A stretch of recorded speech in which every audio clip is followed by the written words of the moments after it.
आज है 24 अक्टूबर 2024, दिन गुरुवार। Welcome back to clean news MP. चलिए देखते हैं मध्य प्रदेश की 25 फटाफट बड़ी खबरों को। इससे पहले आप न्यूज को कहां से देख रहे हैं, हमें कमेंट में बताना बिल्कुल ना भूलें। साथ ही हमारे फेसबुक पेज को भी फॉलो करें। फेसबुक पेज का लिंक डिस्क्रिप्शन में दिया गया है। सीएम मोहन यादव ने कहा, रीवा में मल्टी मॉडल लॉजिस्टिक पार्क बनेगा। रीवा में रीजनल इंडस्ट्री कॉन्क्लेव में सीएम मोहन यादव ने बड़ा ऐलान किया है। सीएम ने घोषणा की है कि रीवा में मल्टी मॉडल लॉजिस्टिक पार्क बनेगा। संजय दुबरी नेशनल पार्क को इंटरनेशनल लेवल का बनाएंगे। हेल्थ टूरिज्म डेवलप करेंगे। सीएम ने कटनी और सिंगरौली में नया डिपो खोलने की भी घोषणा की। वहीं पतंजलि ग्रुप के आचार्य बालकृष्ण ने कहा कि रीवा और विंध्य में 1000 करोड़ का इन्वेस्टमेंट करेंगी। सीएम मोहन यादव ने किया वर्चुअली भूमि पूजन। एमडीएच मसाला कंपनी का लगेगा प्लांट। प्रदेश के मुख्यमंत्री डॉक्टर मोहन यादव ने रीवा जिले में आयोजित रीजनल इंडस्ट्रियल कॉन्क्लेव में वर्चुअली उज्जैन में स्थापित होने वाली खाद्य प्रसंस्करण इकाई का भूमि पूजन किया।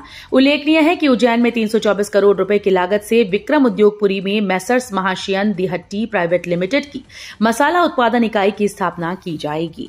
इस अवसर पर एमपीआईडीसी द्वारा स्थानीय कार्यक्रम इंदौर रोड स्थित रुद्राक्ष होटल में आयोजित किया गया। पॉक्सो एक्ट की पीड़ित के लिए हर जिले में होगा 10 लाख का फंड। पॉक्सो एक्ट के लिए मोहन सरकार ने बड़ा फैसला लिया। इस मामले की पीड़ित के लिए हर जिले में 10 लाख रुपए का फंड तैयार किया जाएगा। वहीं स्वास्थ्य विभाग में सामुदायिक केंद्र अस्पतालों में भर्ती की प्रक्रिया शुरू होगी। मध्य प्रदेश कर्मचारी चयन मंडल और राज्य प्रशासनिक सेवा के जरिए भर्ती की जाएगी। मोदी सरकार की योजनाओं की मॉनिटरिंग करेंगे शिवराज, बढ़ा चौहान का कद। मध्य प्रदेश के पूर्व सीएम और वर्तमान में केंद्रीय कृषि मंत्री शिवराज सिंह चौहान को दिल्ली में प्रधानमंत्री मोदी ने एक और अहम जिम्मेदारी दी। पीएम ने कृषि मंत्री को केंद्र सरकार की फ्लैगशिप स्कीम के लिए बनाए गए मॉनिटरिंग ग्रुप का अध्यक्ष नियुक्त किया है। ये निगरानी समूह मोदी सरकार द्वारा शुरू की गई योजनाओं का क्रियान्वयन करेगा और उनकी स्टेटस रिपोर्ट प्रधानमंत्री को भेजेगा। दीपावली और छठ पूजा पर दौड़ेंगी स्पेशल ट्रेन। जबलपुर से यात्रा करने वाले यात्रियों को मिलेगी राहत। दीपावली और छठ पूजा के दौरान यात्रियों को ट्रेन में कंफर्म टिकट देने के लिए रेलवे ने कई स्पेशल ट्रेन चलाने का निर्णय लिया है। इन स्पेशल ट्रेन का संचालन 30 नवंबर तक किया जाएगा। इसमें जबलपुर से दानापुर, रीवा, रानी कमलापति, रीवा शामिल हैं। स्मार्ट मीटर उपभोक्ताओं के लिए बिजली कंपनी ने लॉन्च किया smart MPCZ mobile app. Smart meter उपभोक्ताओं के लिए smart MPCZ mobile app launch किया गया है। ये ऐप मध्य क्षेत्र विद्युत वितरण कंपनी लिमिटेड के पोर्टल पर उपलब्ध क्यूआर कोड के माध्यम से और गूगल प्ले स्टोर से दिए गए लिंक को ओपन करके भी डाउनलोड किया जा सकता है। मध्य क्षेत्र विद्युत वितरण कंपनी के प्रबंध संचालक क्षितिज सिंघल ने इस ऐप की विशेषताएं बताते हुए कहा कि इससे बिजली खपत प्रोफाइल और अकाउंट की जानकारी देखने की सुविधा रहेगी। 5 अलग अलग जगह पर की कार्रवाई। जेसीबी ने नष्ट किए 50 किलो लड्डू। त्योहार आने से पहले मिलावटखोर इतने सक्रिय हो जाते हैं कि बड़ी मात्रा में मिलावटी मिठाई और खान पान तैयार कर दिया जाता है। इस बीच दीपावली से पहले खाद्य सुरक्षा विभाग की टीम में 5 अलग अलग जगह की छापेमार कार्रवाई की गई, जिसमें जौरा के दुर्गापुरी इलाके में केमिकल से बने 50 किलो लड्डू जेसीबी ने नष्ट किए हैं। महंगाई के दौर में ये लड्डू 65 रुपए किलो बेचे जा रहे थे। उपचुनाव के नामांकन में कांग्रेस करेगी शक्ति प्रदर्शन। आज 24 को बुधनी, 25 को विजयपुर में पहुंचेंगे सभी बड़े नेता। मध्य प्रदेश की 2 सीटों बुधनी और विजयपुर में होने वाले उपचुनाव में कांग्रेस पार्टी पूरे दमखम के साथ उतर रही है। उपचुनाव 13 नवंबर को होने जा रहे हैं, जिसको लेकर बीजेपी और कांग्रेस ने उम्मीदवारों के नामों की घोषणा कर दी है। हालांकि अभी तक कैंडिडेट्स ने नामांकन दाखिल नहीं किया है। कांग्रेस के उम्मीदवार आज 24 और 25 अक्टूबर को ही नामांकन जमा करेंगी।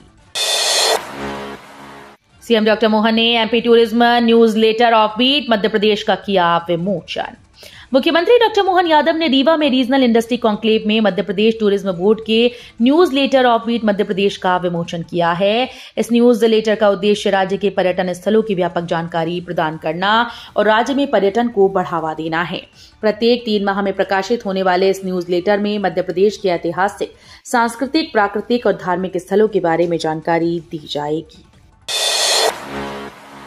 रीवा रीजनल इंडस्ट्री कॉन्क्लेव में सीएम डॉक्टर मोहन यादव की प्रमुख घोषणाएं।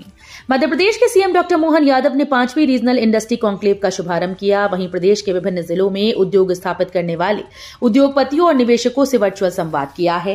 मुख्यमंत्री ने रीजनल इंडस्ट्री कॉन्क्लेव में कई प्रमुख घोषणाएं की। इस दौरान उन्होंने कहा कि ये कॉन्क्लेव औद्योगिक क्रांति की दिशा है। सरकारी स्कूल के गुरुजी को हाईटेक होने से परहेज, 80% शिक्षकों ने नहीं लिया टैबलेट। सरकारी स्कूल में पढ़ाई लिखाई को तकनीक से जोड़ने की कवायद को पलीता लगता दिख रहा है। सामने आया कि अधिकतर शिक्षकों की हाईटेक होने में दिलचस्पी नहीं है। करीब 80% शिक्षकों ने वो टैबलेट ही नहीं खरीदा जिसके जरिए स्कूल में पढ़ाई लिखाई और निगरानी तंत्र को अधिक कारगर बनाने की योजना है। काले हिरण पर विवाद, हत्या या प्राकृतिक मौत। भोपाल में काले हिरण का शव बरामद हुआ। इस मामले में अब डिविजनल फॉरेस्ट ऑफिसर एक्शन में आ गए हैं। भोपाल के डीएफओ लोकप्रिय भारती ने बताया कि बरखेड़ा सलाम गांव के पास खेत में एक काला हिरण मृत पाया गया। शव को पोस्टमार्टम के लिए भेज दिया है। बॉडी पर चोट के निशान मिले हैं। अब विभाग मामले की जांच करेगा। पता लगाया जा रहा है कि ये काले हिरण की हत्या का मामला है या फिर प्राकृतिक मौत हुई है। मध्य प्रदेश में डाना तूफान मचाएगा तबाही। जबलपुर, रीवा समेत 15 जिलों में गिरेगा पानी।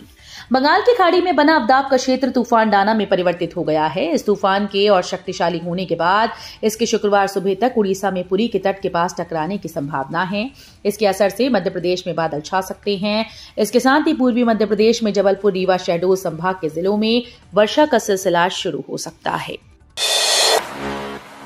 वीआईटी यूनिवर्सिटी से 75 लड़कियां सस्पेंड। एबीवीपी कार्यकर्ता ने किया प्रदर्शन। बुधवार को अखिल भारतीय विद्यार्थी परिषद के कार्यकर्ताओं ने वीआईटी यूनिवर्सिटी में जमकर प्रदर्शन किया। विश्वविद्यालय के सामने वाली सड़क पर आवागमन बंद कर दिया। रोड पर बैरिकेड लगाकर यूनिवर्सिटी मुर्दाबाद के नारे लगाए।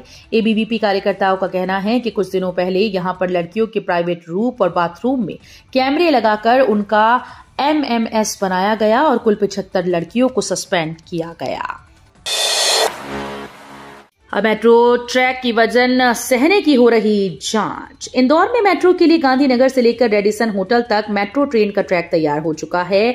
5 स्टेशन भी तैयार हो रहे हैं। ट्रैक पर पटरियां बिछाई जा रही हैं। अब मेट्रो ट्रेन कॉर्पोरेशन ने ट्रैक का लोड टेस्ट शुरू किया है। इसके लिए विशेष क्रेन का उपयोग किया जा रहा है। उसकी मदद से ट्रैक पर ब्लॉक रखे गए। 60,000 किलो से अधिक वजन रखकर मेट्रो ट्रैक कितना वजन सह सकता है, इसे अफसर परख रहे हैं। सोने की चमक बरकरार, महंगे दाम पर भी खरीद रहे लोग। इंदौर में सोना इस बार रिकॉर्ड रेट पर पहुंच गया है। फिर भी लोगों की उसमें रुचि कुछ भी कम नहीं हुई है।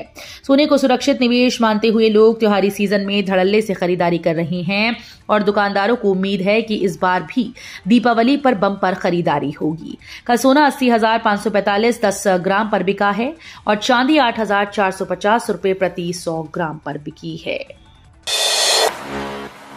सिंगर्स के लिए रेलवे ने भेजी 190 करोड़ की योजना। शिप्रा ब्रिज केबिन के पास प्लेटफॉर्म प्रस्तावित ताकि ना हो चैन पुलिंग।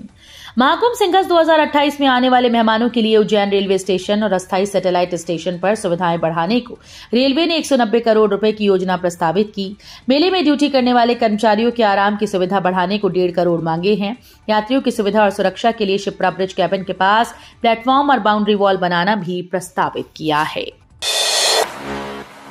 इंदौर के व्यापारियों का पत्र। दीपावली की तारीख पर भ्रम फैलाकर कुछ लोग हिंदुओं को बांटने में लगे हैं। काशी से लेकर उज्जैन तक 31 अक्टूबर की तारीख दीपावली पूजन के लिए निर्धारित हो चुकी है। इस बीच इंदौर के कुछ पंडित पुजारी हैं जो अभी भी तारीख का भ्रम फैलाकर समाज और हिंदू धर्म को बांटने में लगे हुए हैं। दीपावली के उल्लास से बाजार व्यापारी, मजदूर से लेकर हर व्यक्ति की उम्मीदें जुड़ी रहती हैं। शहर के 100 से ज्यादा व्यापारी संगठनों का प्रतिनिधित्व करने वाली Ahilya chamber of commerce and industry ने कहा कि बिना किसी भ्रम के सभी बाजार और व्यापारी 31 अक्टूबर को ही दीपावली मनाएंगे। रीजनल इंडस्ट्री कॉन्क्लेव का रीवा में शुभारंभ। मुख्यमंत्री बोले, वाइब्रेंट विंध्य में सुनाई देगी रीवा की औद्योगिक धड़कनें। रेवांचल के हृदय रीवा में वाइब्रेंट विंध्य के नाम से 5वीं रीजनल इंडस्ट्री कॉन्क्लेव का आयोजन किया जा रहा है। देर शाम तक चलने वाली इस कॉन्क्लेव में भाग लेने के लिए मुख्यमंत्री डॉक्टर मोहन यादव सहित अनेक औद्योगिक संस्थानों से उनके प्रतिनिधि पहुंचे हैं। मुख्यमंत्री डॉक्टर मोहन यादव ने कहा कि 5वीं रीजनल इंडस्ट्री कॉन्क्लेव आज रीवा में है, जो सबसे ज्यादा सफल होगा। अभी तक मध्य प्रदेश में 2.45 लाख करोड़ का निवेश मिला। 3 लाख से ज्यादा लोगों को रोजगार के अवसर मिले। चीन पर बोली वित्त मंत्री, हम आंख बंद कर किसी भी देश से पैसा नहीं ले सकते। सीमा पर चीन से विवाद सुलझाने की सुगबुगाहट के बीच वित्त मंत्री निर्मला सीतारमण ने बड़ा बयान दिया है। उन्होंने कहा, मैं आंखें मूंद कर एफडीआई स्वीकार नहीं कर सकती। इस बात से बेखबर होकर निवेश स्वीकार नहीं किया जा सकता कि वो कहां से आ रहा है। हम व्यापार चाहते हैं, हम निवेश चाहते हैं, लेकिन हमें सुरक्षा उपायों की भी जरूरत है, क्योंकि भारत ऐसे देश के पड़ोस में है जो बहुत ही संवेदनशील है। बांग्लादेश में खेला नया बवाल शुरू, शेख हसीना भी प्रधानमंत्री। बांग्लादेश के राष्ट्रपति शहाबुद्दीन के बयान ने देश में फिर से बवाल मचा दिया है। शहाबुद्दीन ने कहा कि उन्हें शेख हसीना की ओर से त्याग पत्र नहीं मिला है, वो अब भी देश के प्रधानमंत्री हैं। बयान के बाद लोग फिर से आंदोलन के लिए सड़क पर उतर आए और राष्ट्रपति के इस्तीफे की मांग करने लगे। प्रदर्शनकारियों पर लाठीचार्ज हुआ और आंसू गैस के गोले छोड़े गए। फिलहाल वर्तमान सरकार राष्ट्रपति बदलने पर विचार कर रही है। टी20 इतिहास का सबसे बड़ा स्कोर ठोक दिए 344 रन। आईसीसी टी20 वर्ल्ड कप अफ्रीका सब रीजनल क्वालिफायर बी खेला जा रहा है। इसमें जिम्बाब्वे ने गाम्बिया के खिलाफ 344 रन बनाकर इतिहास रचा। इस मैच में जिम्बाब्वे के कप्तान सिकंदर रजा ने मात्र 33 गेंदों में शतक ठोक दिया। इस दौरान उनके बल्ले से 15 छक्के और 7 चौके निकले। बता दें कि इससे पहले टी20 में सबसे बड़े स्कोर का रिकॉर्ड नेपाल का था, जो उसने मंगोलिया के खिलाफ 314 रन बनाए थे। 2028 तक 20,000 मेगावाट सौर ऊर्जा उत्पादन का लक्ष्य। सागर और धार में सोलर पार्क को मंजूरी। राज्य सरकार ने प्रदेश में सौर ऊर्जा उत्पादन 20,000 मेगावाट करने का लक्ष्य किया है। बुधवार को राज्य के नवकरणीय ऊर्जा मंत्री राकेश शुक्ला ने भोपाल स्थित अपने सरकारी आवास पर मीडिया से चर्चा में बताया कि वर्तमान में राज्य में 7,000 मेगावाट सौर ऊर्जा का उत्पादन हो रहा है और 8,000 मेगावाट उत्पादन बढ़ाने की दिशा में तेजी से काम किया जा रहा है।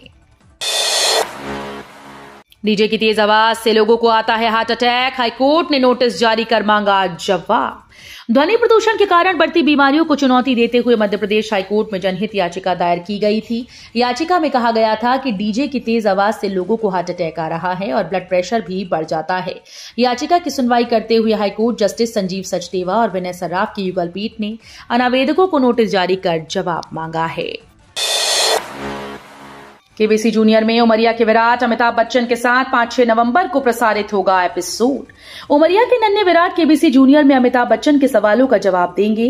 वे सदी के महानायक कहे जाने वाले अमिताभ बच्चन के चर्चित टीवी शो कौन बनेगा करोड़पति जूनियर के सीजन 16 में पहुंच गए हैं। उमरिया जिला मुख्यालय के विराट चतुर्वेदी पेशे से शिक्षक मुकेश चतुर्वेदी के पुत्र हैं। विराट ने अपनी शूटिंग पूरी कर ली है और वो अच्छा प्रदर्शन कर चुके हैं। उनके एपिसोड का प्रसारण 5 और 6 नवंबर को किया जाएगा। तो ये थी आज की 25 फटाफट बड़ी खबरें। अगर आपको न्यूज पसंद आई हो तो वीडियो को लाइक और शेयर जरूर करें। धन्यवाद।